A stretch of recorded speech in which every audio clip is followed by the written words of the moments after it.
macam bohong je. Akak, kalau akak nak anggap yang saya ni bohong, akak anggap je lah. Tapi apa yang saya tunjukkan, iaitu adalah testimoni berdasarkan customer-customer kita yang dah pakai produk Bartek. Kalau akak tak percaya lagi, saya boleh tunjukkan lagi. Akak boleh tengok gambar ni. Tengok ni.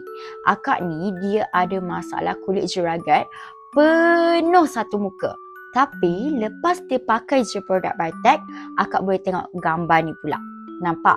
Juragat dia dah makin pudar dan kulit dia pun dah makin cerah. Ada seorang akak ni pula, dia ada masalah juragat setumpuk dekat dia punya pipi. Akak tengok gambar ni. Nampak tak? Setumpuk dekat dia punya pipi. Warna brown-brown pula tu kan?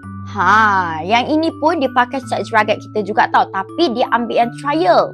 Akak nak tengok tak lepas dia pakai set juragat kita trial, macam mana dia punya juragat sekarang. Tengok yang ini. Nampak tak? Juragat dia sekarang ni dah makin pudar. Walaupun dia ambil set trial juragat je. Akak tahu tak? Dia pakai selama 20 hari je. Kalau akak still rasa macam nak bohong akak, tak apa. Terpulang pada akak. Tapi kalau akak nak cuba juga untuk set juragat kita, boleh masuk dalam live kita sekarang.